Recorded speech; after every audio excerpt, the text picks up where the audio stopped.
আজকে জানবো রুদ্ধ সন্ধি। তো রুদ্ধ সন্ধিতেও আমরা দুটো সূত্রের মাধ্যমে বা দুটো নিয়মের মধ্যে আমরা কিন্তু বুঝে নেব ব্যাপারটা। তো প্রথমে যেটা আমরা বুঝবো সেটা হচ্ছে স স জু স রু। এই সূত্র অনুযায়ী আমরা যেটা বুঝে নেব সেটা এভাবে না,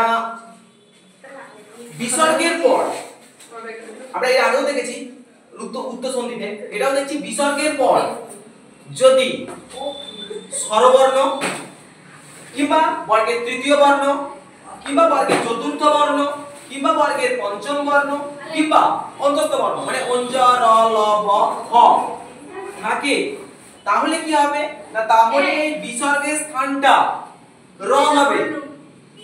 আর আরেকবার হতে পারে বিসর্গের স্থানটা রেপ হবে।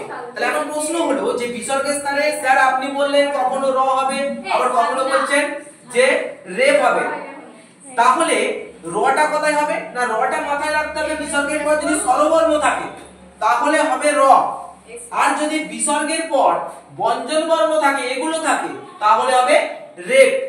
তাহলে মোদ্দা কথা কি দাঁড়ালো না, আমরা দেখব বিসর্গের পর যদি স্বরবর্ণ কিংবা বর্গের তৃতীয় চতুর্থ পঞ্চম কিংবা অঞ্জ র ল ব হ থাকে তাহলে অনলি শুধুমাত্র বিসর্গের জায়গাটায় আমাদের চেঞ্জ হবে। বিসর্গের জায়গায় র হবে, কখনো কখনো যদি স্বরবর্ণ থাকে ডান দিকটা, আবার কখনো কখনো বিসর্গের পর রেপ হবে, কখনো কখনো ব্যঞ্জন বর্ণ থাকে।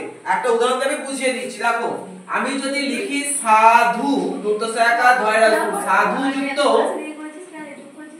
আয়াম, দেখো এখানে যুক্ত চিহ্নের আগে আমার কি আছে, আমার রস্ব আছে, আমি রস্বটাই বাদ দিয়ে দিচ্ছি, বিসর্গ আছে, যুক্ত চিহ্নের পরে কি আছে অ, মানে স্বরবর্ণটা আছে। তাহলে বিসর্গের পর অ থাকলে কি বলছে না, বিসর্গের জায়গাটা আমার র হবে। তাহলে উত্তর কি দাঁড়াচ্ছে, ধুন্তস্বয় আকার ধয়ে রসু, এই বিসর্গের জায়গাটাই আমার হচ্ছে র। তারপরে আছে অ, অটাকে উচ্চারণ দিতেই পারি কিন্তু র অ, অটা এর মধ্যেই ঢুকে যাচ্ছে।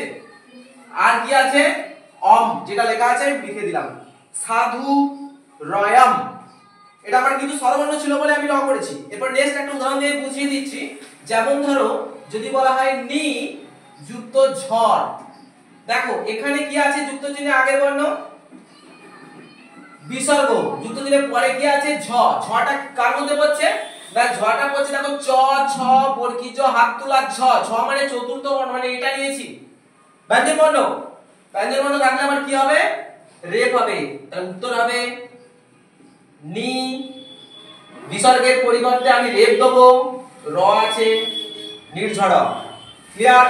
চলো পরবর্তী যে নিয়মটা আছে, আরেকটা যে নিয়মটা পড়ছে আমার রুদ্ধ সন্ধির আরেকটা যে নিয়ম পড়ছে সেটা বুঝে নিই। সেটা কি বলছে, সেটা বলছে হস্যস্বরের পর, হস্যস্বরের পর অবশ্যই বিসর্গ থাকবে, যদি র থাকে, হস্যস্বরের পর যদি র থাকে তাহলে এই হস্যস্বরটা দীর্ঘস্বর হয়ে যাবে। হস্যস্বরের পর র থাকলে হস্যস্বরটা দীর্ঘস্বর হয়ে যাবে, খুব ইজি ব্যাপার। আমরা হস্যস্বর দীর্ঘস্বরটা ক্লিয়ার আছে কি, দেখো অ আ, অটা হচ্ছে হস্যস্বর, আটা হচ্ছে দীর্ঘস্বর, রস্বই দীর্ঘই, রস্বইটা হস্যস্বর, দীর্ঘইটা দীর্ঘস্বর, মানে যেটা বেশি উচ্চারণ করতে লাগছে দীর্ঘ স্বর সেটা বড়টাকে বলা হচ্ছে। ওটা ডিটেইলসে অন্য কথায় আমরা আলোচনা করে নেব। এখানে যেটা বোঝা যাচ্ছে সেটা হচ্ছে দেখো যদি বলা হয় নি বিসর্গ যুক্ত রোগ, দেখো এখানে যুক্ত চিহ্নের আগে কি আছে বিসর্গ, তার আগে কি আছে রস্বই আছে নিটা মানে হস্যস্বর, তারপরে কি আছে র আছে মানে হস্যস্বরের পর র, তখন কি বলছে হস্যটা দীর্ঘস্বর হবে, হস্যটা কি হবে দীর্ঘই, দীর্ঘই হয়ে যাবে কিন্তু বিসর্গের লোপ হবে। তাহলে আমার উত্তরটা কি হবে, দন্তন্বয়ে রস্বই ছিল এখন হলো দন্তন্বয়ে দীর্ঘই, বিসর্গটা লোপ, আর রূপটা যা আছে আমি লিখে দেব নিরোগ। বোঝা গেছে? পরবর্তী ভিডিওতে দেখা হবে লোপ সন্ধিতে।